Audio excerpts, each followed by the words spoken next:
Hey everyone, and welcome back to my channel.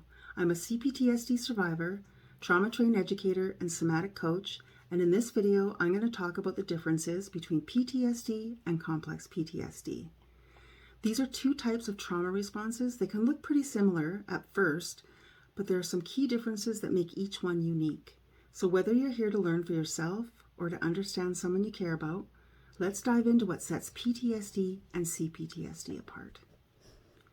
Post-traumatic stress disorder, or PTSD, is a mental health condition that can often occur after someone experiences or witnesses a single traumatic event. This can be a car accident, a natural disaster, combat, or assault.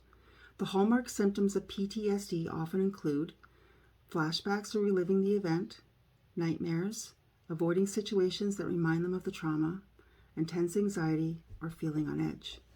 These symptoms can make people feel as if they're constantly reliving the trauma, deeply affecting their daily lives. Now, what about complex PTSD or C-PTSD? While PTSD can occur after a single traumatic event, C-PTSD typically develops after repeated or prolonged trauma.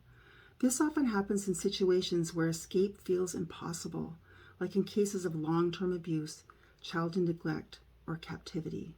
C-PTSD is more commonly associated with sustained, repeated trauma, which can lead to even more complex emotional and psychological challenges. While C-PTSD shares many symptoms with PTSD, one of the key differences is something called emotional flashbacks. Unlike the vivid sensory flashbacks often associated with PTSD, where someone might feel as though they're reliving a traumatic event, emotional flashbacks in C-PTSD are less visual and more emotional. They can trigger intense feelings of shame, helplessness, or despair without a clear memory tied to them. Along with emotional flashbacks, people with C-PTSD may experience difficulty regulating emotions, which can lead to feelings of sadness, anger, or despair, a negative self-image, often feeling unworthy or deeply ashamed, and challenges in relationships, struggling with trust and connection. These symptoms reflect the impact of long-term trauma and the emotional complexity of C-PTSD. Recognizing these differences can be an important step toward understanding and healing. Now let's look at the key differences between PTSD and complex PTSD. PTSD often results from a single traumatic event, such as an accident, natural disaster, or an assault. For many, it involves flashbacks where vivid sensory memories can make them feel as if they're reliving the trauma. On the other hand, C-PTSD is often relational, involving long-term harm caused by people who should have provided safety, like caregivers, and it typically happens in childhood. This type of trauma can make a child feel trapped, helpless, and unworthy. Since this trauma occurs during critical stages of development, it can impact a person's entire sense of self, making them feel deeply ashamed, helpless, or emotionally numb.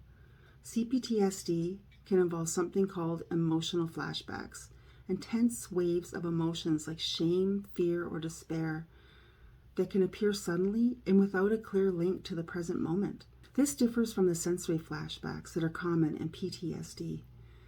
Emotional flashbacks are challenging because they bring up intense emotions from the past without context of a specific memory. This can leave someone feeling deeply unsettled or confused and can make day-to-day life feel very overwhelming. Other key differences include self-perception. Those with C-PTSD may carry a deeply negative self-image, often feeling unworthy or ashamed because of how they were treated. Emotional regulation. People with C-PTSD may struggle to manage intense emotions, often feeling overwhelmed by sadness, anger, or hopelessness. Understanding these differences reminds us that C-PTSD often requires unique support and approaches. It's not just about healing from an event, but rebuilding a sense of self and safety in the world. The important first step in healing from trauma, especially complex PTSD, is education. Learning about what C-PTSD is and how it impacts you can be incredibly empowering. Many people feel a sense of relief when they first learn that their experiences and symptoms have a name and a reason. Education can help people with CPTSD begin to recognize their triggers, understand emotional flashbacks, and start making sense of the confusing emotions that often arise. By learning more about CPTSD, people can take back a sense of control and begin to separate the trauma from their identity. While therapy and support are crucial, understanding the nature of CPTSD is often where healing truly begins. Education empowers individuals to approach their healing journey with self-compassion, insight, and the knowledge that they're not alone. Whether through books, videos, or support groups, taking time to educate yourself is a powerful first step toward healing. Thank you so much for watching. I hope this video helped clarify some key differences between PTSD and complex PTSD, as well as why understanding these distinctions is so important for healing. My goal here is to provide reliable education and support, specifically focused on CPTSD and recovery, helping you or your loved ones find tools and insights to make the journey a bit easier. If this video was helpful, please consider liking, sharing, or subscribing to stay connected with more on CPTSD education and recovery. Take care, and we'll see you in the next video.